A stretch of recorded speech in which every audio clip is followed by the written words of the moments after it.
수련의 둘째 날입니다. 현재 우리는 삼위 하나님의 꿈 교회라는 주제로 에베소서를 통해 교회를 향한 하나님의 꿈과 계획을 알아가고 있습니다. 우리가 어제 이 교회란 무엇인가 라는 질문에 대해서 주로 개인적인 측면에서 답변을 해보았는데요. 어제 이 수련회에 참여하지 못한 지체들도 있고 또 이미 하루가 지나서 기억이 가물가물한 지체들도 있기 때문에 제가 어제 나눴던 말씀을 간단하게 요약하고 또 오늘 말씀으로 들어가려고 합니다. 교회란 무엇입니까? 이 질문에 우린 첫째 날에 주로 개인적인 측면에서 답변을 해보았습니다. 교회는 삼위 하나님의 큰 복을 받은 자들의 모임이죠. 성부 하나님이 성자 안에서 성령의 복을 주심으로 구원을 받고 하나님의 백성이 된 자들입니다. 이 목적을 위해 성부 하나님은 창세 전에 우리를 예정하셨습니다. 성자 하나님은 십자가로 우리 죄를 속량하시고 우리와 연합하셔서 그분께 속한 모든 것을 다 우리의 것으로 삼아 주셨죠. 성령 하나님은 우리가 하나님의 백성이 되었음을 인쳐주심과 동시에 이 땅에서 천국을 미리 소유케 하는 보증금이 되어주셨습니다. 이처럼 성부 하나님의 택하심과 성자 하나님의 속량 및 연합과 성령 하나님의 인치심의 은혜를 받은 자들이 바로 교회입니다. 교회는 이 큰 구원의 은혜로 말미암아 이 땅에서 하나님을 향한 믿음과 성도들을 향한 사랑을 나타내는 삶을 살아가게 되는 거죠. 하나님을 향해서는 믿음을, 이웃을 향해서는 사랑을 나타내는 삶이 바로 삼위 하나님께서 우리를 택하시고 구원하신 목적입니다. 그래서 바울은 에베소서의 본론에서 우리가 이 부르심에 더욱 합당하게 살아갈 수 있도록 하나님을 아는 세 가지 지식을 알아야 한다고 기도합니다. 첫째는 하나님께서 우리를 택하시고 불러주신 부르심의 소망이었죠. 둘째는 하나님께서 우리에게 보증하신 천국의 영광의 풍성함입니다. 셋째는 믿는 우리에게 베푸신 지극히 큰 부활의 능력이죠. 바울은 우리가 이 세 가지 진리를 분명하게 알 때, 이 진리에 심길 때 우리의 믿음과 사랑이 더욱더 자라게 될 것이라고 기도하는 거예요. 그래서 바울은 우리가 이 세 가지 진리를 알 수 있도록 하나님을 알게 하는 지혜와 계시의 영을 간구했죠. 한편 우리는 바울이 이 세 가지 진리 중에서도 특별히 마지막 세 번째 진리를 가장 강조했다는 사실도 함께 살펴보았습니다. 세 번째 진리 속에 우리에게 일어난 놀라운 변화의 비밀이 들어있고 이 비밀을 알아야만 우리가 믿음과 사랑에 더욱더 풍성한 삶으로 자라갈 수 있기 때문이죠. 하나님께서 우리에게 베푸신 지극히 크신 능력이 무엇인가? 그 능력은 바로 예수님께 베풀어졌던 부활의 능력입니다. 부활의 능력은 예수님을 죽은 자 가운데서 살리셨고 예수님을 천국으로 높이셨으며 하나님 보좌 우편에 앉히셨죠. 예수님은 이 부활의 능력을 통해 천국 보좌에 앉으시고 만물을 그 발 아래에 굴복시키는 온 우주의 주가 되셨습니다. 이것이 에베소서 1장 20절에서 23절까지의 내용이죠. 한번 같이 읽어볼까요? 에베소서 1장 22절에서 23절입니다. 시작. 또 만물을 그의 발 아래에 교회의 머리로 삼으셨느니라. 교회는 그의 몸이니 만물 안에서 만물을 충만하게 하시는 이의 충만함이니라. 하나님께서 부활의 능력으로 예수님을 죽은 자 가운데서 살리시고 하늘 위로 높이시고 하나님 보좌 우편에 앉히셨어요. 그리고 거기서 끝난 것이 아니라 또한 부활의 능력을 통해서 예수님을 우리의 머리로 삼아주셨다. 그리고 우리는 그분의 몸이 되게 하셨다 라고 말하는 거죠. 이것을 두 글자로 줄여 말하면 우리를 예수님과 연합되게 하셨다라고 성경은 말하는 것입니다. 그래서 이제 우리는요 예수님과의 연합을 통해 만물을 충만케 하시는 예수님의 모든 충만함을 다 우리의 것으로 받게 되었습니다. 지금 이제 PPT 왼쪽에 하나가 비어 있는데 제가 실수한 것 같습니다. 예수님께 역사했던 능력이라는 글자가 들어가야 되고요. 그 예수님께 역사했던 부활의 능력이 연합을 통해 예수님이 우리의 머리 되시고 우리는 그분의 몸이 됨을 통해 오늘 우리에게 역사하는 능력이 된다. 이게 이제 1장 22절부터 23절까지의 내용인 거예요. 바로 여기서부터 우리의 존재가 완전히 새로워지는 기적의 변화가 일어나는 거죠. 그 내용이 이제 에베소서 2장에서 펼쳐지는 겁니다. 예수님과의 연합을 통해 우리는 예수님께 역사한 모든 능력과 예수님께 일어난 모든 사건에 똑같이 참여하는 자가 되었습니다. 에베소서 2장 1절에 의하면 우린 허물과 죄로 죽은 자들이었습니다. 육체로는 분명히 살아있지만 영적으로는 완전히 죽은 자들이었죠.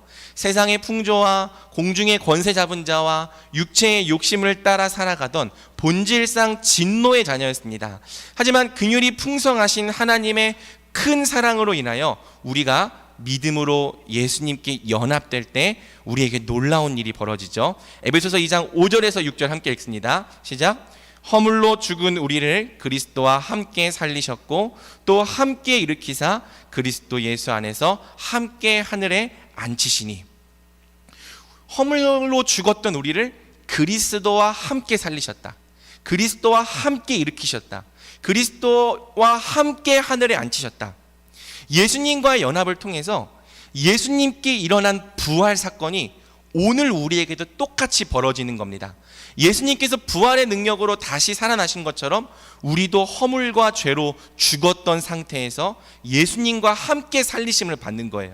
또 예수님이 부활의 능력으로 높임을 받아 천국 보좌에 앉으신 것처럼 우리도 예수님과 함께 높임을 받아 하늘 보좌에 앉게 되는 거죠.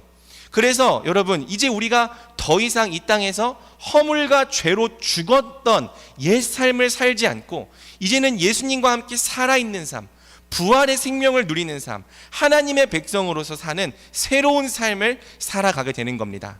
바울은 하나님께서 이같이 큰 능력을 우리에게 베푸신 이유를 이렇게 설명하죠. 우리는 그가 만드신 바라 그리스도 예수 안에서 선한 일을 위하여 지으심을 받은 자니 이 일은 하나님이 전에 예비하사 우리로 그 가운데서 행하게 하려 하심이라. 하나님께서 부활의 능력으로 우리를 새롭게 창조하신 이유는요, 그리스도 예수 안에서 선한 일을 하게 하시려고 해요. 더 이상 우리가 세상 풍조와 육체의 욕심을 따라 허물과 죄로 죽은 삶을 살지 않고 이제는 우리 안에 있는 예수님의 생명으로서 부활 생명으로서 그리스도와 함께 믿음과 사랑의 삶을 살게 하시려는 것입니다. 하나님은 바로 이런 목적 아래서 우리를 그리스도 안에서 새로운 피조물이 되게 하셨습니다. 그러므로 이 큰 구원의 목적과 은혜를 아는 자들은 바로 여기서부터 부르심의 목적을 따라 살아가게 되는 거죠. 여기까지가 우리가 어제 함께 살펴보았던 1장 1절에서 2장 10절까지의 내용입니다. 오늘은 어제에 이어서 오늘 우리에게 일어난 구원과 교회가 무엇인지에 대한 질문을 공동체적인 측면에서 답변해 볼 것입니다. 예수님과 연합돼서 예수님과 함께 살리심 받고 함께 높이심 받고 함께 천국에 들어간 것이 우리 각 사람에게 개인적으로 일어난 변화죠. 그러면 여러분, 이제 우리에게 일어난 공동체적인 변화가 무엇입니까? 바로 여기까지 퍼즐이 맞춰지게 될 때 비로소 하나님이 영원 전부터 꿈꾸시고 기대하셨던 교회가 무엇인지 알게 될 것입니다. 그리고 교회가 무엇인지를 알게 되면 비로소 하나님께서 우리에게 원하시는 선한 삶이 무엇인지, 부르심에 합당한 삶이 무엇인지도 더욱 분명하게 알게 되는 거죠. 그러므로 우리는 오늘 본문을 통해 예수님과의 연합이 우리에게 가져온 공동체적인 변화가 무엇인지를 함께 살펴보겠습니다. 오늘 본문은 어제 본문에 이어서 그러므로 생각하라 라는 말로 시작됩니다. 우리 에베소서 2장 11절에서 12절을 함께 읽어보겠습니다. 시작. 이방인이요 칭하는 자들로부터 할례를 받지 않은 무리라 칭함을 받는 자들이라.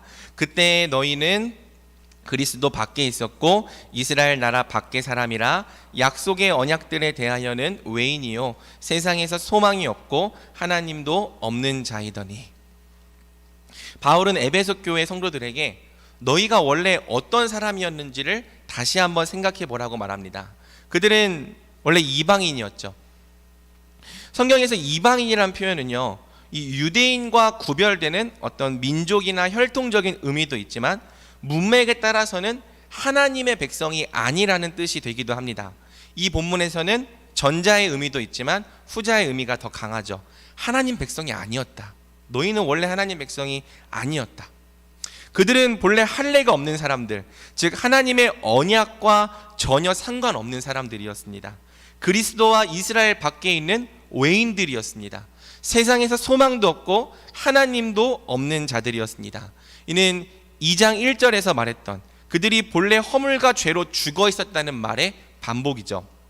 하지만 이제 그들에게 변화가 일어나는데요, 바울은 13절에서 그들에게 일어난 변화를 이렇게 설명합니다. 이제는 전에 멀리 있던 너희가 그리스도 예수 안에서 그리스도의 피로 가까워졌느니라. 비록 전에는 너희가 이스라엘 밖에 있는 외인들이었지만 이제는 그렇지 않다. 이제는 너희도 그리스도 예수 안에서 그리스도의 피로 가까워졌다. 그리고 14절에서 바울은 이제 너희가 그리스도 예수 안에서 그리스도의 피로 가까워졌다는 말의 의미를 차근차근 설명해 나가는 겁니다. 그래서 우리 여러분 14절에서 18절을 함께 읽어볼 텐데요, 이 14절에서 18절이 에베소서 전체의 주제 문단입니다. 우리 잘 눈여겨보면서 같이 읽어보겠습니다. 시작. 그는 우리의 화평이신지라 둘로 하나를 만드사 원수된 것 곧 중간에 막힌 담을 자기 육체로 허시고 법조문으로 된 계명의 율법을 폐하셨으니 이는 이 둘로 자기 안에서 한 세 사람을 지어 화평하게 하시고 또 십자가로 이 둘을 한 몸으로 하나님과 화목하게 하려 하심이라. 또 오셔서 먼데 있는 너희에게 평안을 전하시고 가까운 데 있는 자들에게 평안을 전하셨으니 이는 그로 말미암아 우리 둘이 한 성령 안에서 아버지께 나아감을 얻게 하려 하심이라. 아멘. 여러분, 바울은 예수님께서 우리의 화평이 되셨다고 말합니다. 그래서 본래라면 절대 하나가 될 수 없던 둘을 하나가 되게 하셨다고 말하죠. 여기서 말하는 둘이란 1차적으로 유대인과 이방인을 말합니다. 유대인들은 율법과 할례를 소유한 하나님의 언약 백성이었고 이방인들은 이 모든 언약에서 소외되어 있던 외인들이죠. 유대인들과 이방인들은 서로를 원수처럼 여겼습니다.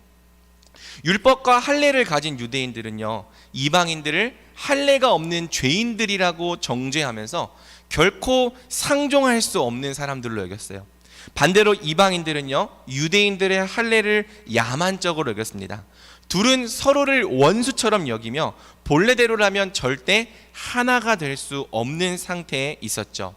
하지만 예수님께서 바로 이 둘 사이에 화평이 되셨습니다. 예수님은 둘이 하나 될 수 없게 하던 장애물을 모두 제거하시되 친히 그분의 십자가와 육체로서 그렇게 하셨죠. 14절에서 15절, 둘로 하나를 만드사 원수된 것 곧 중간에 막힌 담을 자기 육체로 허시고 법조문으로 된 계명의 율법을 폐하셨습니다. 이 율법의 절기와 할례와 정결례 같은 의식법들이 더 이상 이 이방인과 유대인을 가로막는 막힌 담이 되지 못하도록 예수님께서 친히 십자가로 헐어버리셨다는 거예요. 그래서 할례를 가진 유대인들도 할례가 없는 이방인들도 율법과 할례가 아니라 오직 믿음으로 구원받고 오직 믿음 안에서 하나가 되는 새로운 길을 여셨다라고 말하는 거죠. 왜? 15절, 그 목적은 이 둘로 자기 안에서 한 세 사람을 지어 화평하게 하시기 위함이었다 말하는 겁니다. 예수님은 유대인들과 이방인들이 더 이상 둘로 나뉘어 서로 원수된 상태로 존재하지 않고 예수님 안에서 한 세 사람으로 연합되기 원하셨던 거예요. 한 세 사람이란 예수님 안에서 새롭게 거듭난 사람들이 예수님 안에서 하나로 연합된 상태를 말하는 거죠. 또 16절은요, 그 목적이 뭐냐면 십자가로 이 둘을 한 몸으로 하나님과 화목하게 하려 하심이라고 말합니다. 예수님은요, 이 둘이 각각 개인적으로만 하나님과 화목한 게 아니라 함께 한 몸으로서 하나님과 화목하게 되기를 원하셨던 거예요. 예수님은 우리가 위로 하나님과의 관계만 화목한 것이 아니라 옆으로 다른 사람들과의 관계에서도 화목해지기 위해서 십자가를 지신 거죠. 유대인들과 이방인들이 서로 하나 되는 가운데 한 몸으로 하나님과 화목을 누리는 것, 이것이 예수님께서 십자가를 지신 진정한 목적이었다고 성경은 말하는 것입니다.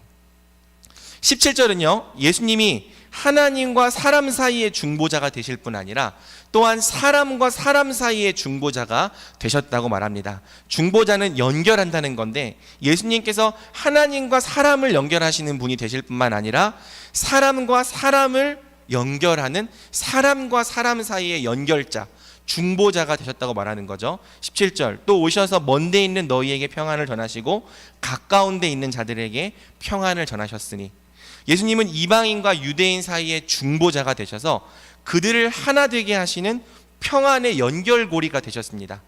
예수님께서 친히 중간에 계셔서 먼 데 있는 이방인들에게 평안을 전하시고 또 가까운 데 있는 유대인들에게도 평안을 전하신 거예요. 한 손으로는 이방인들의 손을 잡아주시고 한 손으로는 유대인들의 손을 잡아주신 거죠. 이방인들의 머리가 되어주신과 동시에 유대인들의 머리가 되어주신 겁니다.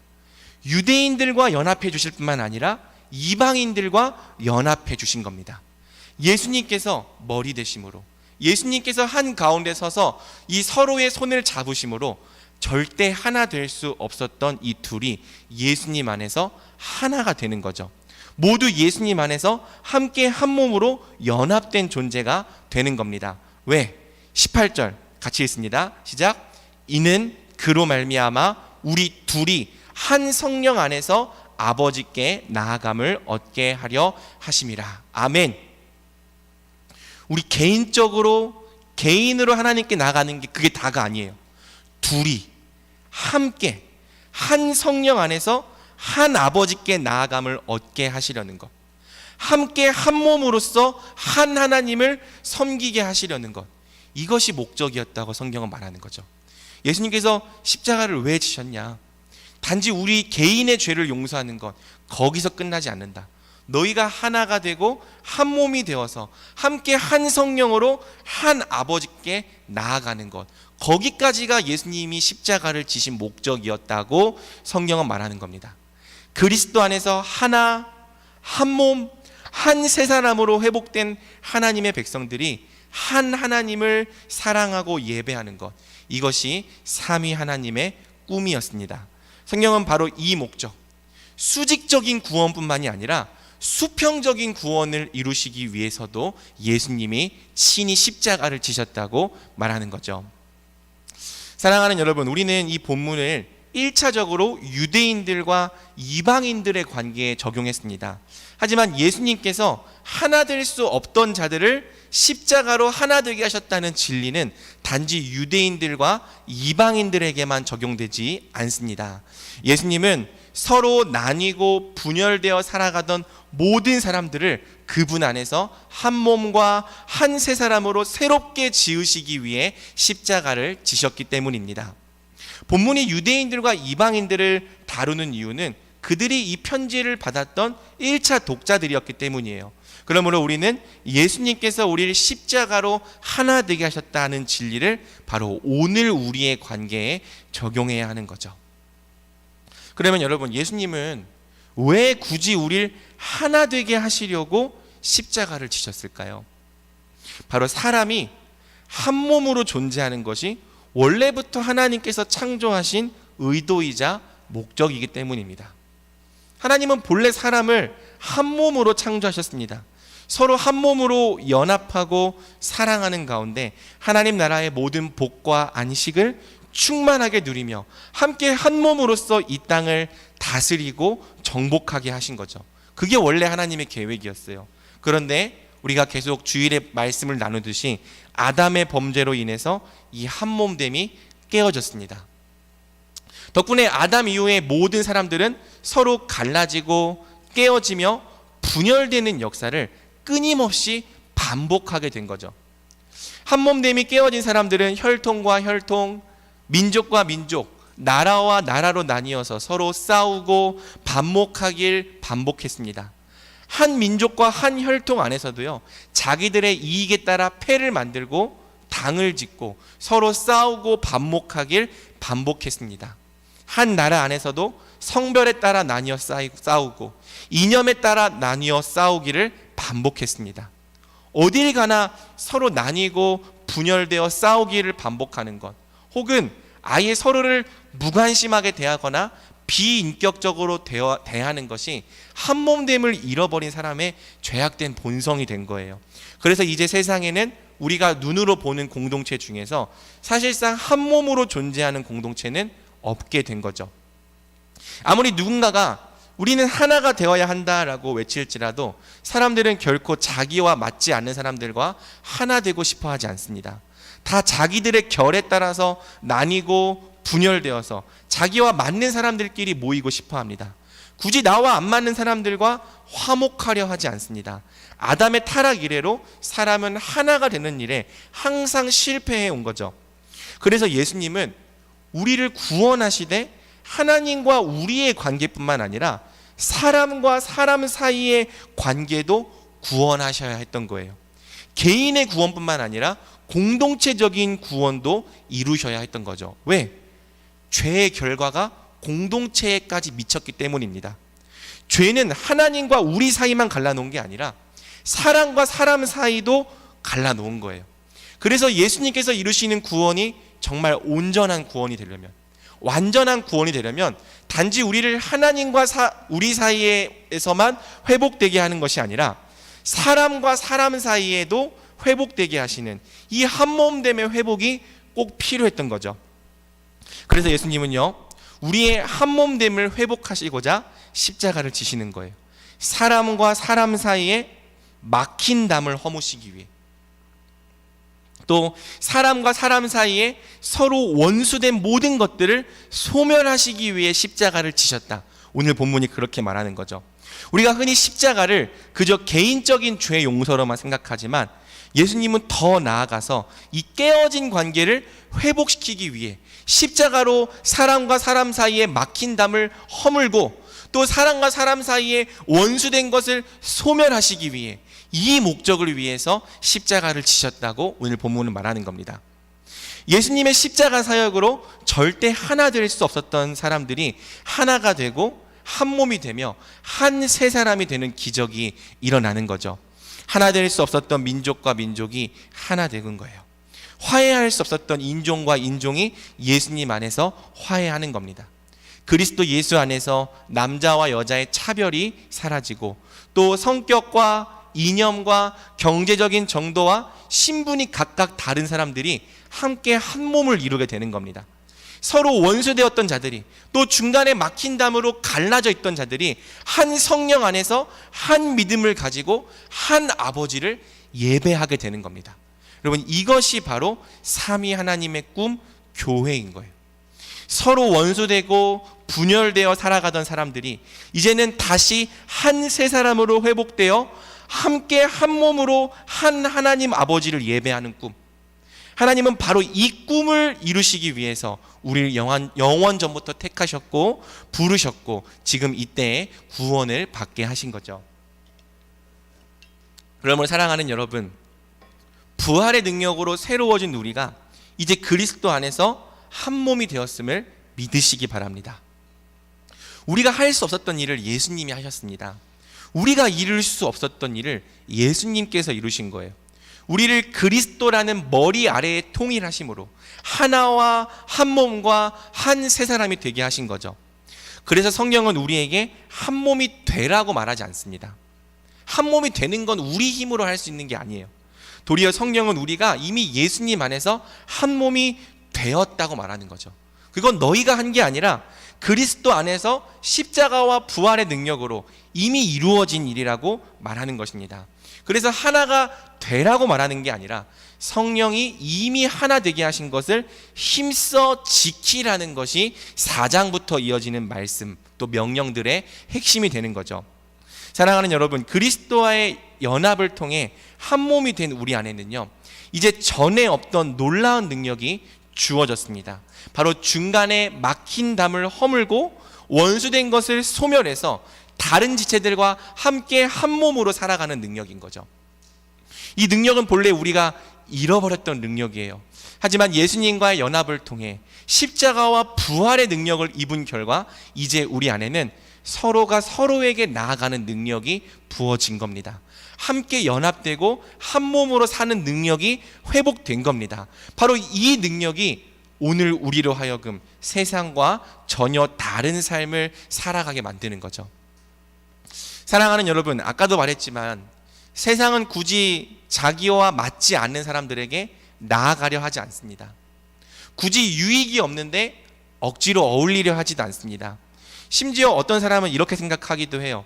나와 아무 상관없는 사람에게는 어떤 친절도 베풀 필요가 없다. 이렇게 생각하는 사람들이 있더라고요. 다른 사람들과 자기 사이에 막힌 담을 세워놓고 이 담을 절대 넘어오지 못하게 합니다. 일정한 선을 그어놓고 딱 그 선까지만 허용합니다. 이는 바꿔 말하면 결국 세상 사람들에게는 중간에 막힌 담과 원수된 것을 소멸할 수 있는 능력이 없다는 거예요. 여러분, 땅에 속한 사람들은요, 서로 원수된 것을 잘 풀지 못합니다. 내게 잘못을 행한 사람을 굳이 용서하려 하지 않아요. 서로 용서해야 한다라고 말하면 내가 왜 그래야 되는데요? 라고 도리어 반문하는 거죠. 또 어떤 사람들은요, 겉으로는 화해하고 용서하는 것처럼 보일지라도 속으로는 전혀 다른 생각과 다른 마음을 품습니다. 우리는 앞에서는 다 웃고 화기애애하게 지내는 것처럼 보일지라도요, 언제 누가 내 뒤에서 어떤 말을 할지가 참 두려운 거죠. 게다가 사람들은 자기의 진심을 스스로 말할 능력이 없기 때문에, 막힌 담을 허물 능력이 없기 때문에 자주 술을 위제합니다. 술이라도 먹어야지 겨우 속마음을 편하게 말하는 거예요. 그래서 어떻게 보면 술이라도 취하지 않으면 서로가 서로에게 진실하게 나아가지 못하는 것이 이 세상의 허황된 실체인 거죠. 겉으로는 다 강해 보입니다. 겉으로 세상 사람들 다 화려해 보입니다. 그런데요, 진심을 나누고 진실되게 사랑하는 일에는 무능한 거예요. 한 마음으로 연합하는 일에는 터무니없이 무능력한 사람들이 바로 이 땅에 속한 사람들이고 허물과 죄로 죽은 사람들의 특징인 거죠. 하지만 여러분, 이제 그리스도 안에서 우린 달라졌습니다. 그리스도 안에서 부활 생명을 입은 우리는요, 이제 새로운 능력을 얻게 되었습니다. 바로 예수님께서 그분의 십자가로 중간에 막힌 담을 허물고 서로 원수된 것을 소멸하신 것처럼 우리에게도 막힌 담을 허물고 원수된 것을 소멸하며 서로를 용서하고 서로에게 나아가는 능력이 있게 된 거죠. 우리는 이 십자가와 부활의 능력으로 서로가 서로에게 나아가게 되었습니다. 서로를 용서하게 되었습니다. 서로를 진실하게 사랑할 수 있게 되었습니다. 성령 안에서 온전한 연합과 교제를 이룰 수 있게 되었습니다. 세상은 서로가 서로에게 중간에 막힌 담을 쌓아놓고 접근을 거부할지라도 우리는 이제 십자가로 막힌 담을 허물며 먼저 다른 사람에게 나아갈 수 있게 된 거죠. 세상은 일정한 선을 그어놓고 다른 사람들의 침범을 거부할지라도 우리는 십자가의 능력으로 그 선을 넘으며 막힌 담을 뛰어넘으며 서로를 품게 된 겁니다. 세상은 원수된 것을 결코 풀지 않으려 할지라도 우리는 주께서 우리를 용서하셨듯이 누군가를 진심으로 용서하게 되는 거죠. 또 세상은 진실한 관계를 위해 술을 의지할지라도 우리는 성령을 의지하며 있는 모습 그대로를 서로에게 나누고 서로 용납하며 사랑할 수 있게 된 거예요. 서로 진실하게 사랑하는 가운데 우리를 구원하신 한 분 하나님 아버지를 한 성령 안에서 함께 부르고 함께 예배할 수 있게 된 거죠. 이것이 바로 삼위 하나님께서 영원 전부터 꿈꿔오신 교회입니다. 예수님은 바로 이러한 교회를 이루어내시고자 우리를 위해 십자가를 지시고 부활하셨던 거죠.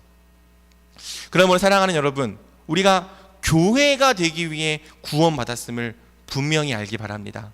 또 우리 안에 십자가와 부활의 능력이 있음을 신뢰하기 바랍니다.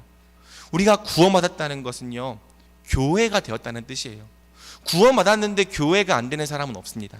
구원받았다는 것은 동시에 우리가 교회가 되었다는 뜻입니다. 그리고 우리가 교회 되었다면 함께 한 몸으로 살아갈 새로운 능력을 받았다는 뜻이죠. 구원받은 사람 중에서 이 능력을 받지 않은 사람은 아무도 없습니다. 예수님은 우리를 교회로 만드시기 위해서, 또 우리 안에 한 몸으로 함께 사는 능력을 주시기 위해서 십자가를 지고 부활하셨기 때문입니다.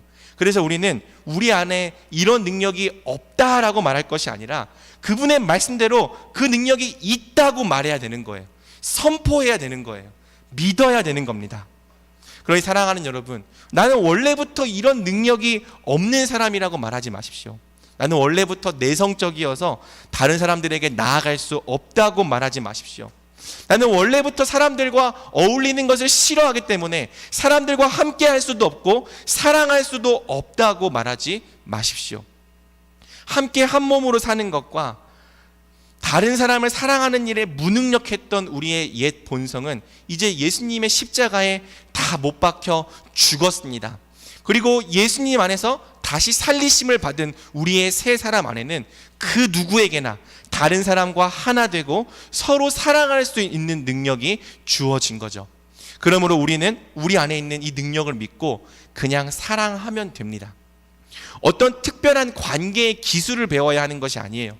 어떤 특별한 관계의 훈련을 받아야 되는 것이 아닙니다. 물론 그런 기술과 훈련이 유용하지만 성경이 우리에게 선포하는 바 우리는 이미 함께 한 몸으로 살 수 있는 능력이 있습니다. 사랑하려면 사랑할 수 있는 능력이 있어요. 용서하려면 용서할 수 있는 능력이 있습니다.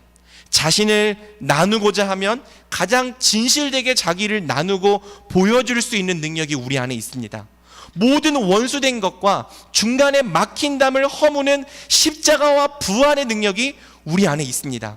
이 능력으로 우리는 본래 사랑하기 싫어했고 또 사랑할 수 없다고 말했던 옛 본성을 뛰어넘어서 기꺼이 서로 사랑하는 자가 될 수 있는 거죠. 그리고 우리가 새로 지으심을 받은 새 사람으로 서로를 사랑할 때 하나님은 그 누구보다도 가장 기뻐하시며 크게 영광을 받으시는 거예요. 왜? 우리가 그런 존재가 되는 게 삼위 하나님의 꿈이었기 때문입니다. 그래서 우리가 삼위 하나님의 꿈대로 함께 한 몸으로 하나님과 화목하며 함께 한 세 사람으로 살아간다면 하나님은 기뻐하시고 바로 그러한 삶을 통해 영광 받으시는 거죠. 그러므로 우린 새롭게 지으심을 받은 목적대로 서로 사랑하며 한 몸으로 살기를 힘써야 하는 겁니다. 19절부터 바울은요, 예수님의 십자가와 부활로 탄생한 교회의 특징을 세 가지로 설명하는데요, 우리 먼저 19절을 함께 읽어보겠습니다. 시작. 그러므로 이제부터 너희는 외인도 아니요 하나님의 권속이라. 바울은 교회로 부르심을 받은 너희가 이제는 성도들과 동일한 시민이 되었다고 말합니다. 성도들과 동일한 시민이란 이제 교회 안에 있는 우리가 모두 동일한 천국의 시민권을 갖게 되었다는 의미죠. 그리스도와 연합된 성도들에게는 그 어떠한 차별도 없으며 모두 동일한 특권과 권세가 주어졌다는 뜻입니다. 두 번째로 바울은 너희가 하나님의 권속이 되었다고 말하는데요, 하나님의 권속이란 쉽게 말해 우리가 하나님의 가족이 되었다는 뜻이죠.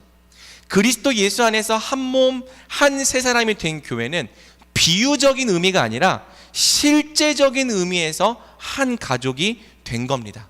우리는 한 분 하나님을 아버지로 모시는 한 하나님의 가족이 된 거죠.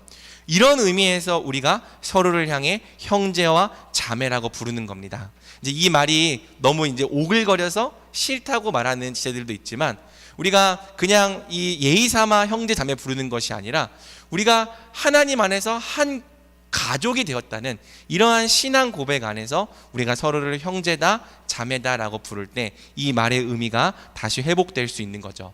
그리고 세 번째로 바울은 교회가 하나님의 성전이 되었다고 말하는데요, 우리 20절에서 22절을 함께 읽어보겠습니다. 시작. 너희는 사도들과 선지자들의 터 위에 세우심을 입은 자라. 그리스도 예수께서 친히 모퉁이 돌이 되셨느니라. 그의 안에서 건물마다 서로 연결하여 주 안에서 성전이 되어가고 너희도 성령 안에서 하나님이 거하실 처소가 되기 위하여 그리스도 예수 안에서 함께 지어져 가느니라. 아멘. 이 말씀처럼 신약시대의 성전은 더 이상 돌로 된 건물이 아닙니다.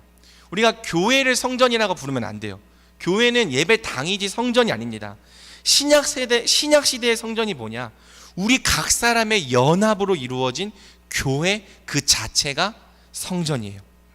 20절은 이 성전이 사도들과 선지자들의 터 위에 세우심 받았다고 말합니다.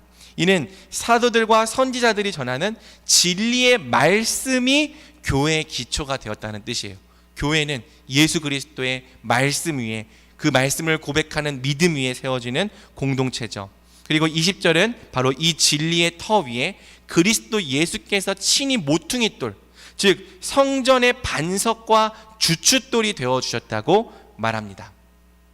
21절은 놀랍게도 이 성전이 우리 각 사람의 연결을 통해 이루어져 있다고 말하는 거예요. 우리 한 사람 한 사람이 이 성전을 구성하는 살아있는 돌들이다라고 말하는 거죠. 그래서 21절과 22절의 마지막을 보면 이 성전은 신기하게도 점점 더 자라가고 지어져 간다는 특징이 있습니다. 우리가 서로 사랑할수록, 우리가 더욱더 함께 연결될수록, 연합될수록 우리는 성전으로서 함께 자라가는 거예요. 이 성전은 살아있는 성전이고, 우리가 주 안에서 함께 연결되고 서로 사랑할수록 함께 자라가는 특징이 있는 거죠. 그리고 자라감에 따라서 어떤 일이 벌어지느냐? 22절, 우리를 통해 지어져 가는 그 성전이 바로 하나님께서 거하시는 처소가 된다고 말하는 거예요. 성전은 하나님의 집입니다. 하나님의 처소입니다. 놀랍게도 하나님은 돌들로 지어진 건물에 계시지 않고 그리스도 안에서 한 몸으로 연합된 우리 안에 함께 계신다고 말씀하는 거예요. 우리가 곧 성전이다.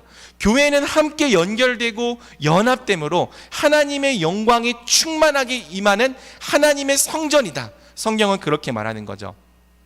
이처럼 교회는 동일한 권세를 가진 천국 시민, 하나님의 가족, 주 안에서 함께 지어져가는 살아있는 성전입니다. 이것이 성경이 말하는 교회의 진정한 본질이자 정체죠. 따라서 우리가 교회의 부르심을 따라 서로를 더욱 사랑한다면 교회는 천국 시민의 특권을 누리게 되고요, 가족됨을 누리게 됩니다. 그리고 함께 연결되고 연합됨을 통해 하나님의 영광이 충만하게 임하는 공동체가 됩니다. 그리고 우리가 서로 사랑함으로 하나님의 영광이 우리 안에 가득하게 되면 비로소 세상이 우리 안에 거하시는 하나님의 영광을 보게 되는 거예요. 요한복음 13장 35절, 너희가 서로 사랑하면 이로써 모든 사람이 너희가 내 제자인 줄 알리라. 왜? 너희가 사랑할 때 너희 안에 하나님의 영광이 임하기 때문이거든요. 마태복음 5장 16절, 이같이 너희 빛이 사람 앞에 비치게 하여 그들로 너희 착한 행실을 보고 하늘에 계신 너희 아버지께 영광을 돌리게 하라. 우리가 교회의 목적과 교회의 정체성을 깨닫고 함께 한 몸으로 살아간다면 세상은 우리 안에 임해 있는 하나님의 나라를 보게 되는 겁니다. 우리 안에 임해 있는 하나님의 영광을 보게 되는 겁니다. 그래서 이제 3장부터는요, 바로 이렇게 존재하는 교회가 삼위 하나님이 영원 전부터 계획하고 감추어 두신 비밀이었다고 말하는 거죠. 그러면 이제 우리 드디어 3장으로 넘어가 보겠습니다. 1절에서 4절에서 바울은요, 이 편지를 기록한 이유가 바로 너희에게 비밀을 전하기 위함이라고 말합니다. 한번 같이 읽어볼까요? 시작. 이러므로 그리스도 예수의 일로 너희 이방인을 위하여 내게 주신 하나님의 그 은혜의 경륜을 너희가 들었을 터이라. 곧 계시로 내게 비밀을 알게 하신 것은 내가 먼저 간단히 기록한 것 같으니 그것을 읽으면 내가 그리스도의 비밀을 깨달은 것을 너희가 알 수 있으리라. 여러분, 바울이 왜 감옥에서 굳이 이런 편지를 씁니까? 이 비밀을 너희에게 알려주고 싶고 가르쳐주고 싶다는 거예요. 왜? 너희가 이 비밀을 알아야지만 부르심에 더욱 합당한 삶을 살 수 있다는 거죠. 그럼 마찬가지입니다. 우리 청년부가 왜 굳이 이렇게 어려운 시국에 수련회로 모여 함께 말씀을 듣습니까? 이유는 딱 하나예요. 바로 삼위 하나님의 꿈과 비밀인 교회를 배우고 알기 위해서입니다. 이 비밀을 알아야지만 이 어렵고 혼란스러운 시국에서도 우리가 교회로 살 수 있기 때문이죠. 또 많은 것이 코로나로 인해 무너져 있는 이때에 우리가 무엇을 다시 일으켜 세워야 할지를 알 수 있기 때문입니다. 그래서 우리는 하나님을 아는 지식과 그분의 비밀이 무엇인지를 배우고자 이토록 애를 쓰며 오랜 시간 말씀을 듣고 있는 거죠. 5절은 이 비밀이 예수님과 성령이 오시기 전까지는 아직 밝혀지지 않은 비밀이었다고 말합니다. 이제 그의 거룩한 사도들과 선지자들에게 성령으로 나타내신 것 같이 다른 세대에서는 사람의 아들들에게 알리지 아니하셨으니, 하지만 예수님께서 우리를 위한 구원을 이루심으로 이제는 이 비밀이 온 천하에 드러나게 된 거예요. 그 비밀의 내용이 무엇입니까? 6절입니다. 같이 읽겠습니다. 시작. 이는 이방인들이 복음으로 말미암아 그리스도 예수 안에서 함께 상속자가 되고 함께 지체가 되고 함께 약속에 참여하는 자가 됨이라. 아멘. 이방인들이 복음을 통해 예수님 안에서 함께 상속자가 되고 함께 지체가 되고 함께 약속에 참여하는 자가 되는 것, 이게 비밀입니다. 복음을 믿는 자마다 예수님 안에서 차별 없이 상속자가 되고 차별 없이 그리스도의 몸의 지체가 되며 차별 없이 약속에 참여하는 시대가 열린 거예요. 각 나라와 족속과 방언에서 나온 모든 사람이 그리스도 아래서 통일돼서 한몸된 교회를 이루는 놀라운 시대가 열린 겁니다. 허물과 죄로 죽었던 죄인들이 복음으로 새 사람이 되어서 이미 구원받은 자들과 연합되는 기적의 시대가 열린 거죠. 서로 분열되고 각각 자기를 위해 살아가던 죄인들이 예수님이라는 하나의 머리 아래 모여서 통일되고 함께 한 몸으로 회복되어 갑니다. 함께 상속자가 되고 함께 지체가 되고 함께 약속에 참여하는 자가 됩니다. 하나, 한 몸, 한 세 사람으로서 함께 하나님과 화목함을 누리는 자들이 됩니다. 이것이 다른 세대에는 감추어져 있었던 비밀이라는 거예요. 여러분 한번 생각해 보십시오. 어떻게 각 나라와 족속과 방언으로 갈라져 살던 사람들이 그리스도라는 한 머리 아래 통일될 수 있겠습니까? 어떻게 허물과 죄로 죽어서 각자 자기를 위해서만 살아가던 자들이 이제는 그리스도 안에서 한 새 사람이 될 수 있겠습니까? 어떻게 중간에 막힌 담을 놓고 분열되어 살아가던 사람들이 이제는 서로 사랑으로 하나 된 삶을 살아갈 수 있겠습니까? 어떻게 서로 선을 긋고 무관심하게 살아가던 자들이 이제는 함께 한 하나님의 가족이 되어 서로를 돌보는 삶을 살아갈 수 있겠습니까? 도대체 복음이 무엇이기에 서로 원수되었던 자들을 이제는 하나님의 영광이 충만히 거하는 살아있는 성전이 되게 합니까? 도저히 이해할 수 없는 일이고 상상할 수 없는 일입니다. 과연 세상에 어느 누가 이런 생각을 할 수나 있었겠습니까? 도대체 어떤 종교가 이런 종류의 회복과 구원을 제시합니까? 삼위 하나님이 실제로 이 일을 계획하시고 이루시기 전까지는 세상에 이런 공동체가 탄생할 거라는 사실을 아무도 알지 못했습니다. 심지어는 천사와 마귀조차 알지 못했습니다. 그래서 성경은 교회가 비밀이라고 말하는 거예요. 누구도 상상할 수 없었다. 누구도 예상할 수 없는 공동체였다. 하지만 하나님은 처음부터 교회를 마음에 두고 계셨던 거죠. 모든 만물과 민족이 그리스도 안에서 하나로 통일되는 교회, 갈라지고 분열되어 살아가던 사람들이 다시 그리스도 안에서 하나, 한 몸, 한 세 사람으로 회복되는 교회. 하나님은 이 엄청난 교회를 누구도 상상할 수 없었고 누구도 예상할 수 없었던 바로 십자가와 부활이라는 방식으로 탄생시킨 겁니다. 그래서 여러분 9절은요, 교회가 바로 하나님께서 영원전부터 그분 안에 감추어 두셨던 꿈이자 비밀이라고 말합니다. 영원부터 만물을 창조하신 하나님 속에 감추어졌던 비밀의 경륜이 어떠한 것을 드러내게 하려 하심이라. 그리고 10절은 바로 그렇기 때문에 교회의 존재 자체가 온 세상 앞에 하나님의 지혜를 드러낸다고 말하는 거죠. 우리 10절을 함께 읽어봅니다. 시작. 이는 이제 하나님의 각종 지혜를 알게 하려 하심이니, 여기서 이제 하늘에 있는 통치자들과 권세들이란 에베소서 6장 12절을 보면 하나님을 대적하는 이 사탄과 그의 세력들을 말합니다. 하나님의 꿈을 망치려던 사탄의 계획은요, 마치 성공한 것처럼 보였습니다. 사람은 사탄이 원했던 대로 선악과를 따먹었고 사탄이 원했던 대로 죽은 존재가 되었습니다. 사탄이 원했던 대로 죄와 사망에게 종노릇하며 이 땅에서 분열되고 서로를 소외시키고 멸망시키고 살인하는 삶을 살아갔습니다. 그런데 어느 날 하나님의 아들이 사람의 몸으로 이 땅에 오셨어요. 하나님의 아들은 이 강력한 권능으로 사탄의 나라를 위협했습니다. 하지만 그래봐야 그 하나님의 아들은 자기 백성에게 배신을 당하고 버림을 받아 십자가에 못 박혀 죽었죠. 그것이 그 하나님의 아들의 끝이었어요. 그렇게 끝나는 것처럼 보였습니다. 그런데 여러분, 우리가 고백하는 것처럼 십자가에 못 박혀 죽으신 하나님의 아들이 3일 만에 부활하시죠. 그리고 그분이 부활하심과 함께 이런 말도 안 되는 공동체가 이 땅에 함께 탄생한 거예요. 사탄의 계획은 모두 수포로 돌아가고 오직 하나님의 계획과 뜻만이 이 땅에 이루어진 거죠. 하나님은 세상 앞에 교회라는 공동체를 보여주시면서 이렇게 말씀하십니다. 봐라, 이것이 내가 나의 지혜로 창조한 교회다.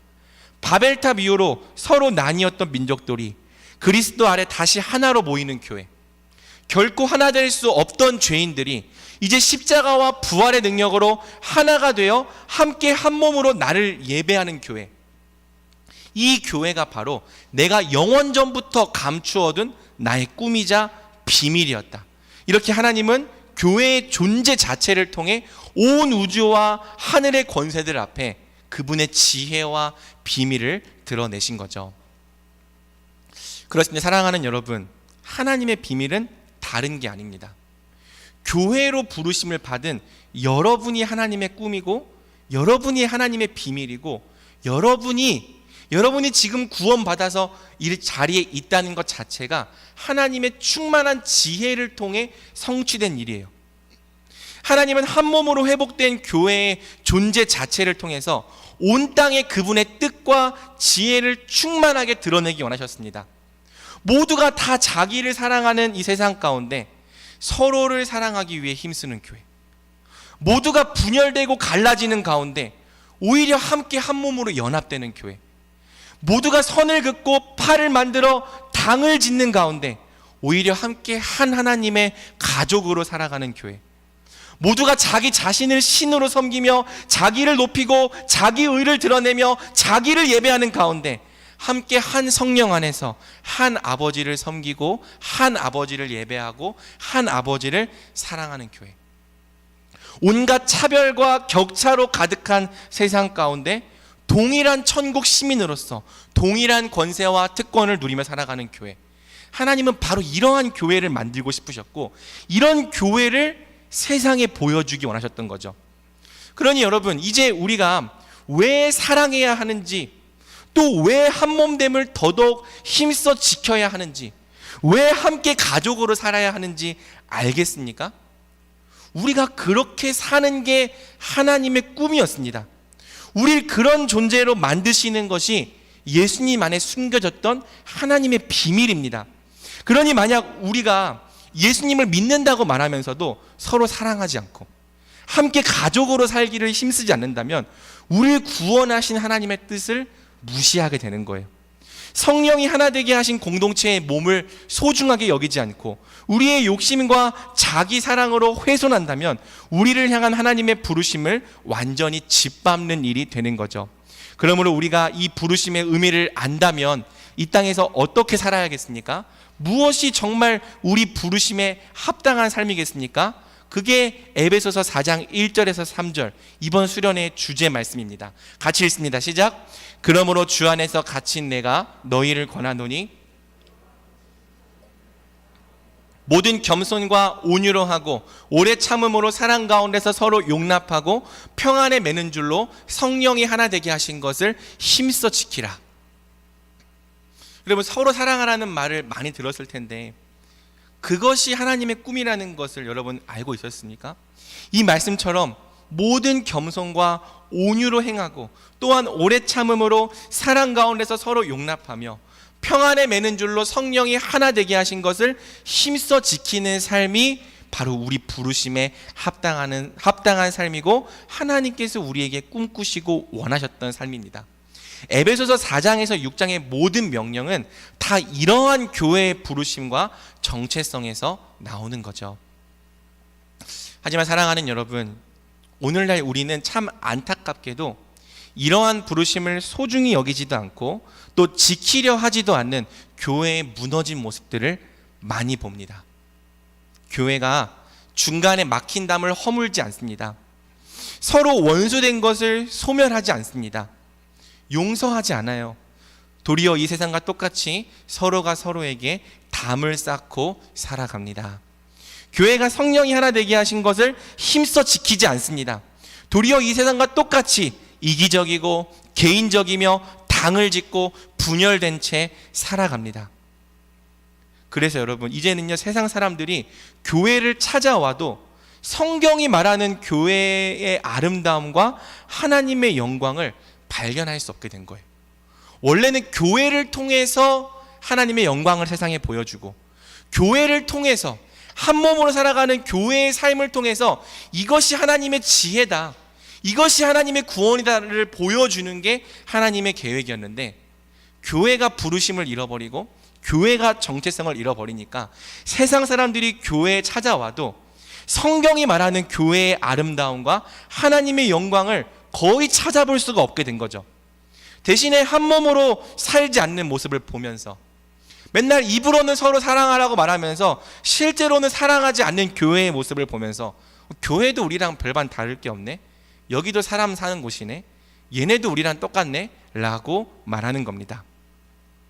그리스도인이라고 말하면서도 여전히 서로 마음에 맞는 사람들끼리만 어울리고 당을 짓고 패를 나누는 사람들, 그리스도인이라고 말하면서도 여전히 서로를 미워하며 용서하지 않고 앞에서는 가식으로 행하면서 뒤에서는 온갖 뒷담화를 늘어놓는 사람들, 그리스도인이라고 말하면서도 사람들 앞에 선을 딱 그어놓고 내가 안 넘어갈 테니 너도 넘어오지 말라 말하는 사람들, 사랑하기도 싫어하고 사랑받기도 싫어하는 사람들, 다른 사람들을 친절함과 존귀함으로 대할 줄 모르는 사람들, 오히려 다른 사람들 앞에서 교만함으로 행하며 무례함과 냉대함으로 대하는 사람들, 누가 교회에 찾아오든 말든 아무 관심이 없는 사람들, 그저 우리끼리만 좋으면 된다고 말하는 사람들, 더 이상 새로운 하나님의 가족을 받아들일 마음이 없는 사람들, 아니면 반대로 교회에 들어가서 함께 다른 지체들과 가족이 될 마음이 없는 사람들,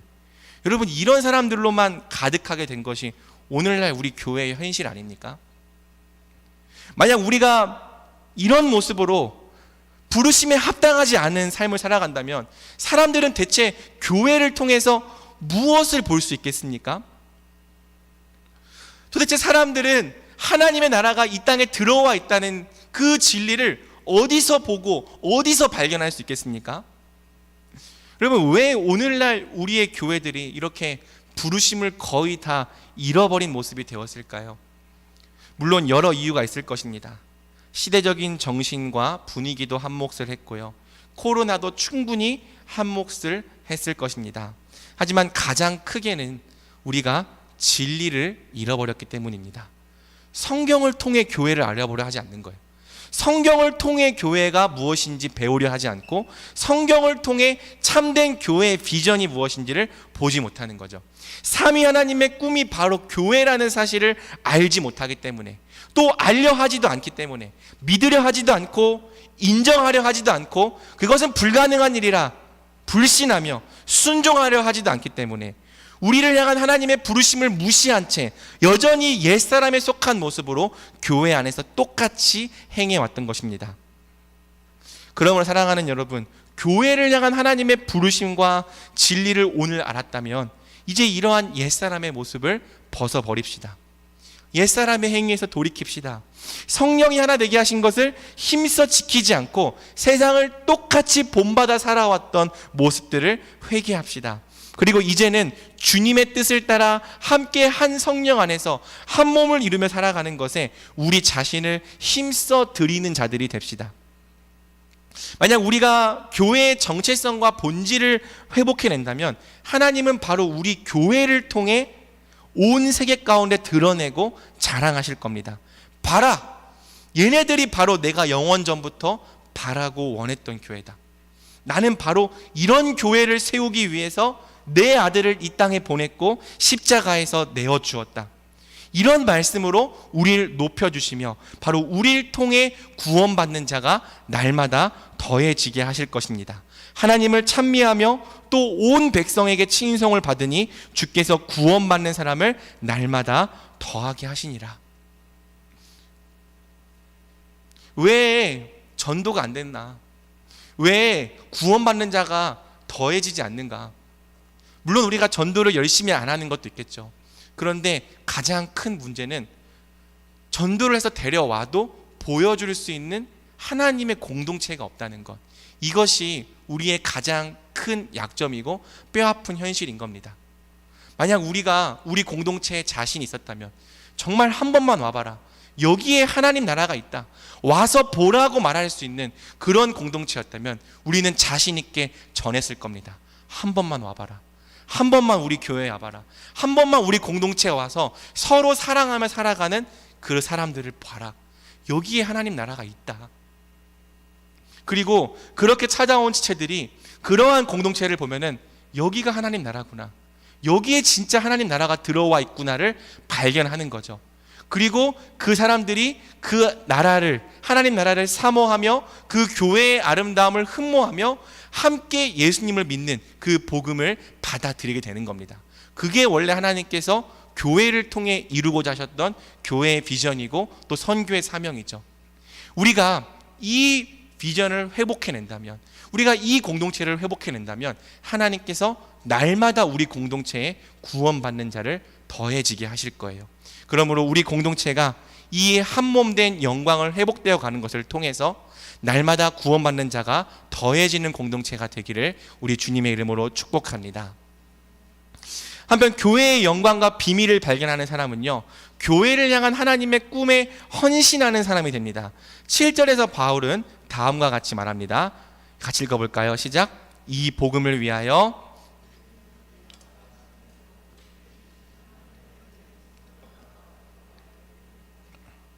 바울은 복음에서 허물과 죄로 죽어있던 자들이 구원을 받아 하나님의 교회가 되는 영광스러운 비밀을 발견했습니다.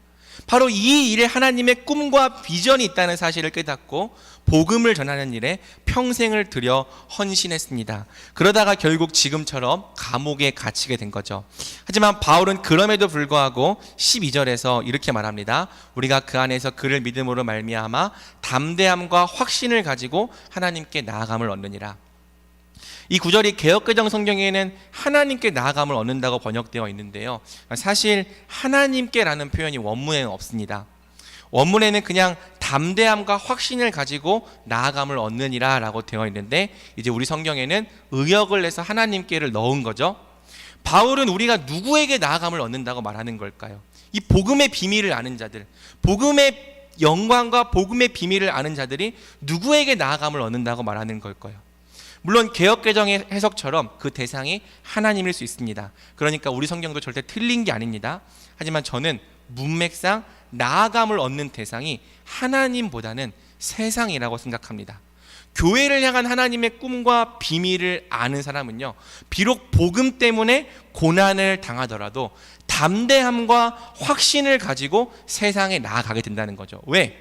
바로 하나님의 비밀인 교회를 세상에 보여주고 싶고 세상에 전해주고 싶기 때문이에요. 또 세상 속에서 또 한 사람의 하나님의 가족을 얻고 싶기 때문이죠. 이와 같은 문맥에서 바울은 우리가 복음의 능력과 교회의 비밀을 알기 때문에 언제나 담대함과 확신을 가지고 세상에 나아갈 수 있다고 말하는 겁니다. 그리고 같은 문맥에서 13절 바울은 나의 환난과 갇힘 때문에 낙심하지 말라고 말하는 거죠. 그러므로 너희에게 구하노니 너희를 위한 나의 여러 환난에 대하여 낙심하지 말라. 이는 너희의 영광이니라. 바울은 자신이 삼위 하나님의 꿈 교회를 위해 감옥에 갇힌 것이 결코 부끄러워하거나 낙심할 만한 일이 아니라고 생각했습니다. 도리어 영광스러워할 일이라고 생각했습니다. 그래서 에베소 교회의 성도들에게 자기 때문에 낙심하지 말라고, 오히려 이 복음을 위해 고난받는 자신을 영광스럽게 여겨달라고 말하는 거죠. 그렇습니다. 사랑하는 여러분, 교회를 향한 하나님의 꿈과 비밀을 발견하는 자는 반드시 바울처럼 교회의 아름다움을 전하려 할 것입니다. 교회를 위해 받는 고난과 환난을 결코 부끄럽게 여기지 않을 것입니다. 교회를 온전케 하기 위한 노력과 섬김도 아끼지 않을 것입니다. 또한 복음을 들고 세상으로 들어가 담대하게 이 비밀을 전하려 할 것입니다. 이것이 바로 교회를 향한 하나님의 꿈을 발견한 자들의 삶인 거죠. 그러므로 사랑하는 여러분, 여러분도 교회를 향한 하나님의 꿈을 발견하길 축복합니다. 교회 안에 더욱 깊숙하게 들어와서 다른 지체들과 함께 한 몸으로 살아가는 영광과 아름다움을 경험하십시오. 그 안에서 세상이 줄 수 없는 참된 위로와 용납을 경험하십시오. 그리고 나만 그 사랑과 위로를 받는 것이 아니라 다른 사람에게도 사랑과 위로와 용납을 경험하게 하는 자들이 되십시오. 교회 안에서 교회를 향한 하나님의 꿈과 비전을 배우고 맛보며 그 영광과 아름다움을 세상 사람들에게도 전해줄 수 있는 자들이 되십시오.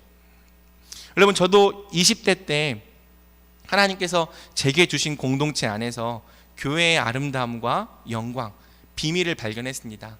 제가 참 수련회 준비하면서 여러분들이 찬양하고 예배하는 모습을 보면서 자꾸 생각나는 게 저의 20대 때, 대학생 때, 뭐 그렇게 오래되진 않았지만 겨우 10년 지났지만 가장 생각이 많이 나요. 저는요, 그 교회 안에서 함께 이 선배 또 동기들 후배랑 살아가는 그 삶을 통해서 교회의 아름다움과 영광, 비밀을 발견했습니다. 교회가 진짜 하나님의 꿈이구나.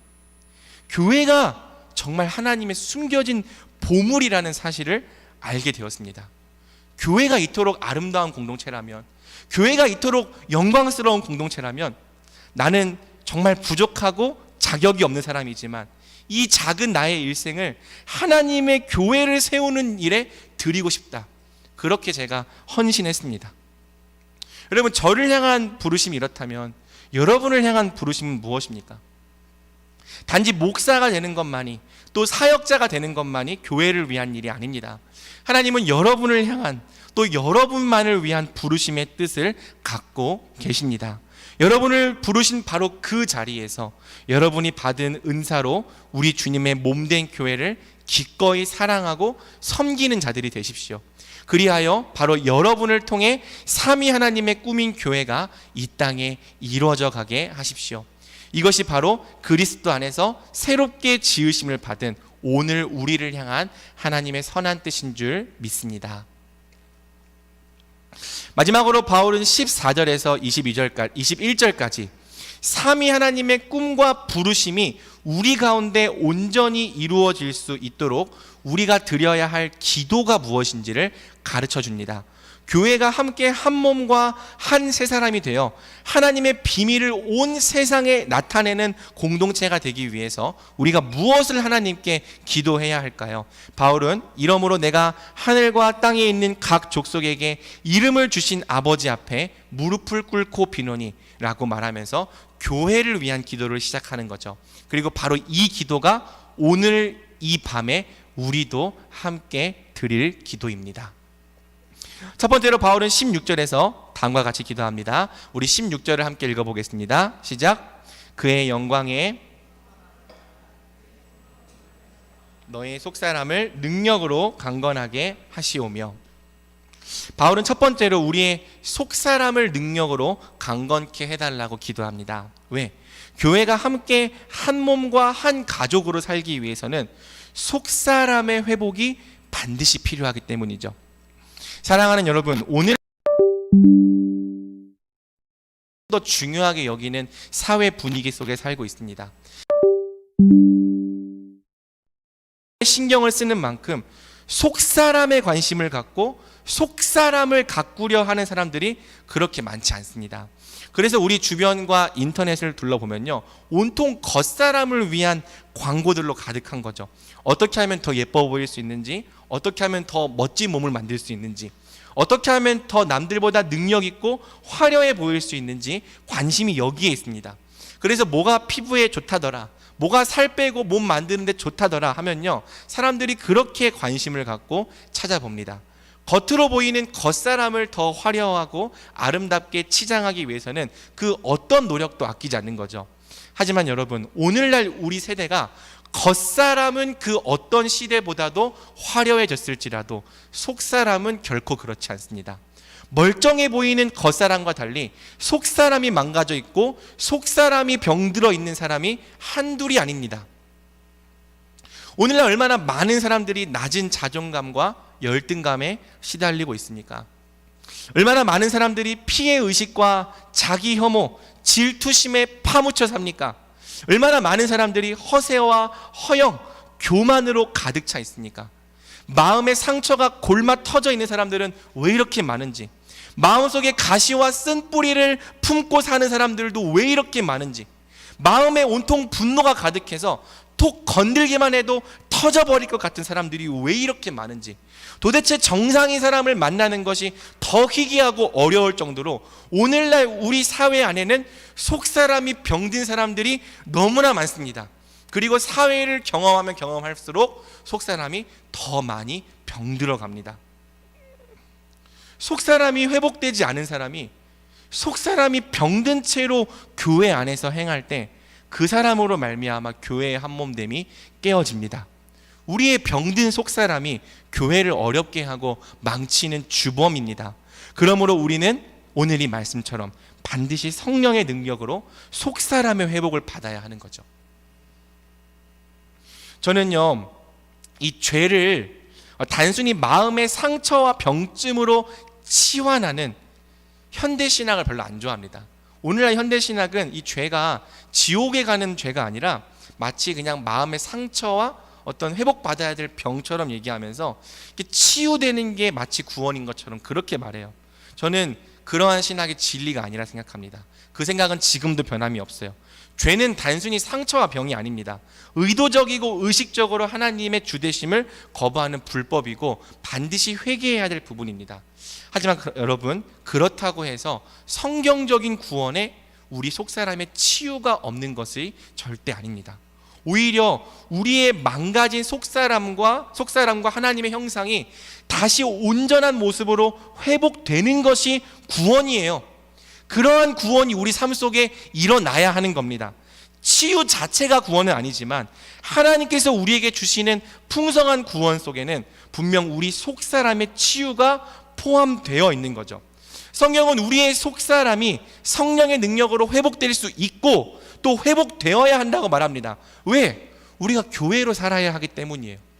치유 자체가 목적이어서 치유를 주시는 것이 아니라 교회가 목적이기 때문에, 너희가 부르심에 합당하게 행하여 한 몸으로 살아야 하기 때문에 우리의 속사람을 강건케 하시는 겁니다.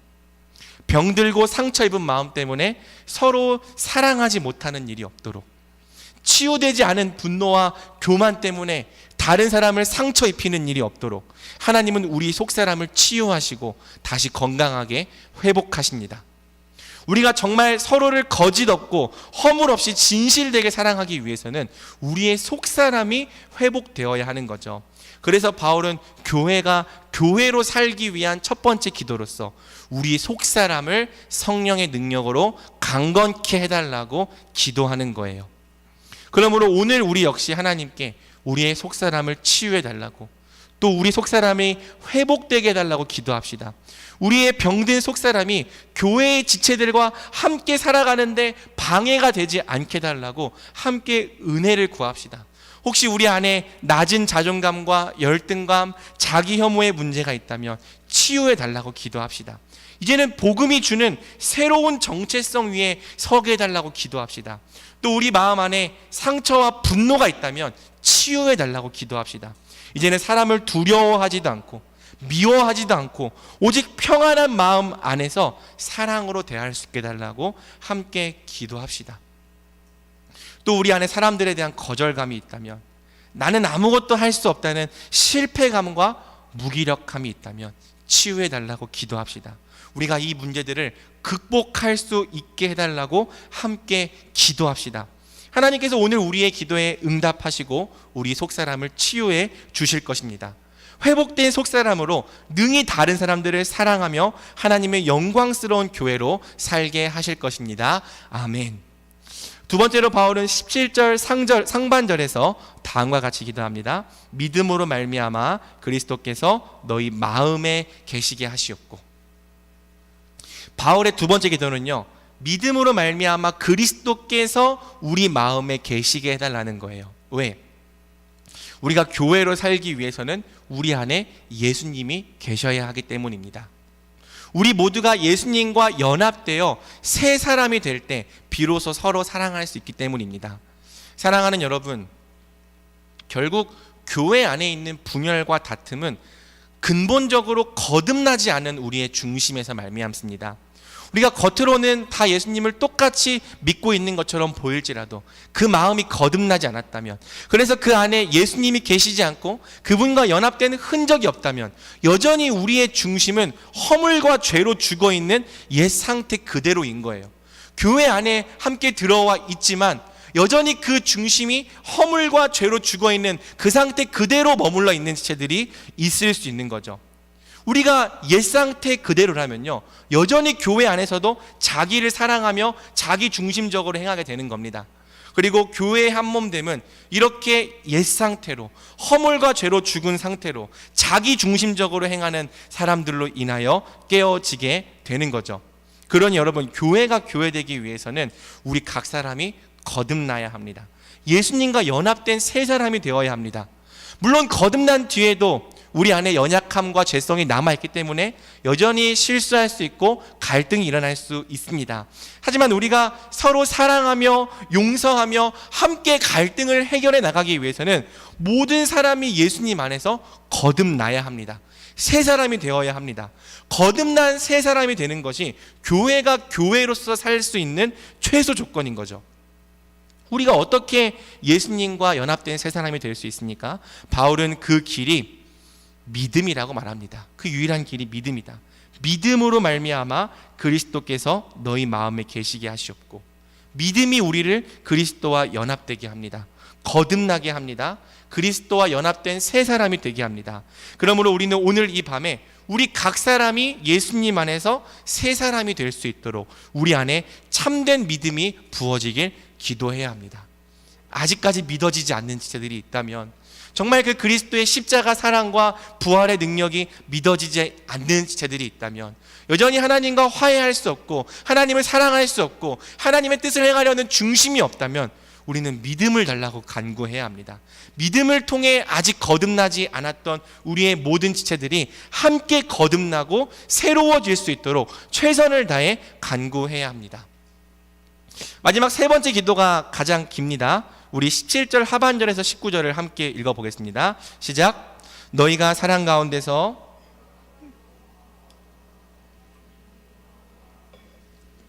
그리스도의 사랑을 알고 그 너비와 길이와 높이와 깊이가 어떠함을 깨달아 하나님의 모든 충만하신 것으로 너희에게 충만하게 하시기를 구하노라. 아멘. 내용이 길고 복잡해 보이지만 계속 반복되는 표현이 있습니다. 뭐죠? 사랑입니다. 사랑. 먼저 17절은 우리가 사랑 안에서 뿌리를 내리고 터가 굳어져야 한다고 말합니다. 교회가 교회로 살기 위해서는 반드시 우리 모두가 사랑 안에서 뿌리를 내리고 사랑 안에서 터가 굳어져야 하는 거죠. 그런데 그 사랑이 어떤 사랑이냐? 18절은 바로 그리스도의 사랑이라고 말합니다. 능히 모든 성도와 함께 지식에 넘치는 그리스도의 사랑을 알고. 사랑 안에서 뿌리를 내리고 터가 굳어진다는 것은 능히 모든 성도와 함께 지식에 넘치는 그리스도의 사랑을 안다는 의미입니다. 지식에 넘치는 예수님의 사랑을 더 알면 알수록 우리는 예수님의 사랑이라는 튼튼한 터 위에 깊이 뿌리를 내리는 자들이 된다고 성경은 말하는 거예요. 그래서 19절은 우리가 지식에 넘치는 예수님의 사랑을 알아야 하는데, 그냥 아는 정도가 아니라 어떻게 알아야 한다고 말하죠? 그 너비와 길이와 높이와 깊이가 어떠한지를 깨달아 알아야 한다고 말하는 거죠. 우리를 향해 부어진 예수님의 사랑이 얼마나 넓은지, 얼마나 긴지, 얼마나 높은지, 얼마나 깊은지, 지식에 넘치는 예수님의 사랑을 다방면에서 입체적으로 아주 풍성하게 알아야 한다고 말하는 거예요. 그냥 주일학교 때 배웠던 예수님이 사랑해서 십자가 지셨어, 그거 딸랑 그거 하나 아는 그 정도 말고, 정말 예수님이 우리를 이렇게까지 사랑하셨구나, 그 너비와 길이와 높이와 깊이가 어떠한지 넘치도록 예수님의 사랑을 알아야 한다고 말하는 거죠. 그것을 알 때 어떤 결과가 나타나느냐, 19절처럼 하나님의 모든 충만하심으로 너희에게 충만하게 하시기를 구하노라. 지식에 넘치는 그리스도의 사랑을 풍성하게 알게 되면 하나님의 모든 충만하심으로 우리가 충만케 됩니다. 그리고 우리가 예수님의 사랑으로 충만해질 때 비로소 우리가 능히 다른 지체들을 사랑할 수 있게 되는 거죠. 예수님의 사랑을 알 때 우리가 사랑하는 거예요. 예수님의 용서를 알 때 우리가 용서하는 거예요. 예수님의 사랑의 그 너비와 길이와 높이와 깊이를 알 때 우리가 서로를 용납하고 품으며 함께 한 몸으로 살아갈 수 있게 되는 겁니다. 그래서 바울은 마지막 세 번째 간구로 지식에 넘치는 예수님의 큰 사랑을 우리가 다 충만하게 알게 해달라고 무릎을 꿇고 기도했던 거죠. 여러분, 교회가 교회답게 살기 위해서는 첫 번째, 속사람이 건강해져야 합니다. 두 번째, 믿음으로 그리스도와 연합되어야 합니다. 하지만 이 모든 것에 더해 우리를 향해 부어진 예수님의 사랑이 얼마나 크고 놀라운지 그 너비와 길이와 높이와 깊이를 깨달아 알아야 합니다. 지식에 넘치는 예수님의 사랑을 알게 될 때 우리도 예수님처럼 다른 지체들을 사랑하게 되는 거예요. 그래서 성경은 예수님이 우리를 어떻게 사랑하셨는지를 아는 것이, 그 사랑에 뿌리 내리고 그 터에 박히는 것이 우리가 다른 지체들을 사랑할 수 있는 유일한 비결이라고 말하는 거죠. 사랑하는 여러분, 우리 예수님께서 우리 어떻게 사랑하셨습니까? 예수님은 우리가 사랑받을 만하기 때문에 우리를 사랑하지 않으셨습니다. 도리어 예수님은 우리가 아직 죄인 되었을 때 우리를 사랑하셨죠. 로마서 5장 6절에서 8절, 우리가 아직 연약할 때에 기약대로 그리스도께서 경건하지 않은 자를 위하여 죽으셨도다. 의인을 위하여 죽는 자가 쉽지 않고 선인을 위하여 용감히 죽는 자가 혹 있거니와, 우리가 아직 죄인 되었을 때에 그리스도께서 우리를 위하여 죽으심으로 하나님께서 우리에 대한 자기의 사랑을 확증하셨느니라. 아멘. 예수님이 우리 어떻게 사랑하셨습니까? 우리가 아직 죄인 되었을 때 우리는 예수님을 찾은 적도 없고 부른 적도 없습니다. 오히려 그분을 향해 노골적인 적대감을 드러냈습니다. 하지만 예수님은 오직 우리를 향한 신실하신 사랑으로 말미암아 우리가 아직 죄인 되었을 때, 그분을 찾은 적도 없고 그분을 사랑한 적도 없고 그분을 위해서 뭔가를 한 적도 없을 때 다만 우리를 사랑하셔서 십자가를 지고 죽으셨습니다. 그래서 성경은 그리스도께서 우리를 위하여 죽으심으로 하나님께서 우리에 대한 자기의 사랑을 확증하셨다고 말하는 거죠. 생각할수록 이해하기 어려운 사랑입니다. 여러분은 여러분을 무시하고 적대하는 사람에게 여러분의 가장 소중한 것을 줄 수 있습니까? 여러분의 목숨을 내어줄 수 있습니까? 만약 우리가 사랑하는 대상이 그럴 만한 대상이라면 로마서 5장 7절의 말씀처럼 존경받기에 합당한 의인과 선인이라면 혹 그렇게 할 수 있을지도 모릅니다. 하지만 여러분이 사랑해야 할 대상이 여러분의 수고를 별로 알아주지 않아요. 여러분이 사랑하고 품어야 될 대상이 여러분의 수고와 헌신을 별로 귀하게 여기지 않아요. 그런 사람을 사랑하는 것 너무나도 어렵습니다. 내가 죽든지 말든지 신경도 안 쓰고 관심도 없고 상관하지도 않는 사람이라면 그런 사람을 위해 우리는 절대 우리의 소중한 생명을 줄 수 없습니다. 그런 사람은요, 우리에게 철저히 무가치한 사람이에요. 내가 뭘 하든 신경 쓰지 않는 사람, 내가 무슨 수고를 하든 귀하게 여기지 않는 사람, 그 사람은 나한테 쓸모없는 사람, 귀하지 않는 사람, 무가치한 사람입니다. 그런데 여러분, 우리가 예수님께 그런 존재예요. 쓸모없는 존재예요. 우리가 예수님께 무가치한 존재고 도리어 하나님의 진노를 받기에 합당한 진노의 아들들인 거죠. 그런데 예수님께서 그런 우리를 위해 십자가를 지셨습니다. 그분께 철저히 무가치했던 우리를 위해 그분이 십자가에 못 박혀 죽으셨습니다. 성경은 우리가 예수님께 철저히 무가치한 자들이었음에도 불구하고, 오히려 예수님께 해가 되는 존재였음에도 불구하고 하나님이 우리를 사랑하셨다고 말합니다. 십자가가 그 증거라고 말하죠. 하지만 많은 경우에 우리는요, 이 확실한 증거를 보면서도 예수님의 사랑을 알지 못하고 깨닫지 못합니다. 왜? 말 그대로 이 사랑이 우리의 지식에 넘치기 때문이에요. 적당히 사랑이어야 되는데 예수님의 사랑이 우리 지식에 넘쳐버려서 우리는 아이러니하게도 그게 사랑인지를 알지 못하는 거죠. 교회를 20년, 30년 다녀도 바로 이 지점에서 이해가 안 되는 겁니다. 예수님이 날 사랑하신다고? 이 지점이 다가와지지 않는 겁니다. 20년, 30년 다녀도 십자가가 단 한 번도 자기에게 사랑으로 다가와지지 않는 겁니다. 그것이 사랑으로 이해가 되지 않기 때문에 하나님을 사랑하는 삶도 다른 지체를 사랑하는 삶도 시작되지가 않는 거죠. 내가 어떤 사랑을 받았는지 눈꼽만큼도 알지 못하기 때문이에요. 그래서 하나님의 사랑을 본받아 다른 사람을 사랑하라고 말하면 내가 왜? 라고 말하는 거죠. 이 사랑을 아는 사람들은 그래, 하나님 사랑하셨듯이 나도 사랑해야지 라고 반응하는데, 이 사랑을 모르니까 하나님께서 사랑하셨듯이 우리도 사랑합시다 라고 말하면 내가 왜 사랑해야 되는데, 이런 반응을 보이는 겁니다.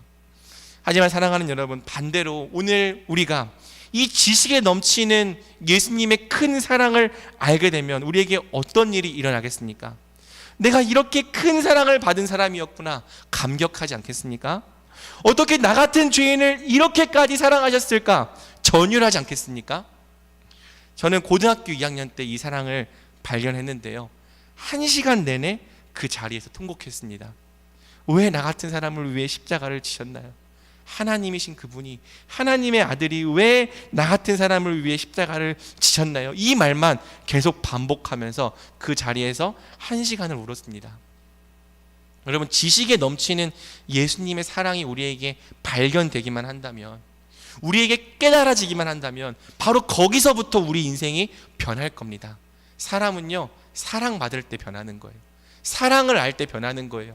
예수님의 사랑이 깨달아지고 이해가 되고 지금도 그 사랑이 나에게 임하고 있다는 사실을 알면 거기서 우리 인생이 변하고, 거기서 우리 인생에 자신감이 넘치고, 거기서 우리 인생에 속사람이 회복되고, 거기서 새로운 삶이 시작되는 거죠. 예수님의 사랑의 너비와 길이와 높이와 깊이를 깨달아 알 때 비로소 우리 주께서 피로 사신 교회와 하나님의 가족들을 사랑하게 되는 겁니다. 그렇게 사랑하는 자들이 교회 안에 넘칠 때 교회는 하나님의 사랑으로 충만해지는 거죠.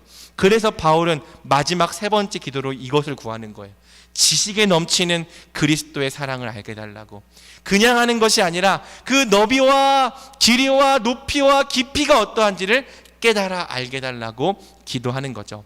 그러므로 오늘 우리도 똑같이 기도해야 합니다. 주여, 우리가 지식에 넘치는 그리스도의 사랑을 알게 하여 주시옵소서. 그 사랑의 너비와 길이와 높이와 깊이가 깨달아지게 하여 주시옵소서. 그 사랑이 깨달아질 때 비로소 우리가 삼위 하나님의 꿈 교회로 일어서게 될 줄을 믿습니다. 그 사랑이 깨달아질 때 비로소 우리가 삼위 하나님의 꿈 교회로 살게 될 줄 믿습니다. 우리 주께서 계획하셨던 대로 서로 사랑하는 가운데 함께 하나, 한 몸, 한 세 사람으로 살게 될 줄 믿습니다. 바로 그러한 삶을 통해 우리가 충만해지고 세상이 우리를 통해 주님을 보게 될 줄 믿습니다. 그러므로 말씀을 맺겠습니다. 삼위 하나님의 꿈은 곧 우리가 교회가 되고 교회로 사는 겁니다. 교회가 정말 하나님의 꿈이라면 하나님은 바로 그 꿈을 우리 가운데서 친히 이루어 나가실 것입니다. 그래서 바울은 에베소서의 전반부 1장에서 3장을 마치면서 마지막으로 다음과 같이 기도합니다. 우리 이 말씀을 기도하는 마음으로 또 선포하는 마음으로 함께 읽겠습니다. 시작. 우리 가운데서 역사하시는 능력대로 우리가 구하거나 생각하는 모든 것에 더 넘치도록 능히 하실 이에게 교회 안에서와 그리스도 예수 안에서 영광이 대대로 영원 무궁하기를 원하노라. 아멘. 이 기도의 고백처럼 우리 주님은 우리가 구하거나 생각하는 모든 것보다 더욱 넘치도록 우리에게 일하여 주실 것입니다. 결국에는 우리가 삼위 하나님의 꿈처럼 서로 사랑하는 한몸된 삶으로 하나님의 영광을 나타내는 거룩한 교회가 되게 하실 것입니다. 그러니 여러분, 믿음으로 함께 기도하고 믿음으로 간구합시다. 오늘 우리가 기도하는 것보다 더 넘치게 일하실 하나님을 소망하며 여러분의 입술을 열어 기도합시다. 우리 가운데 역사하시는 능력대로 우리가 구하거나 생각하는 모든 것에 더 넘치도록 능히 하실 우리 하나님께 교회 안에서와 그리스도 예수 안에서 영광이 대대로 영원 무궁하기를 소망합니다. 아멘.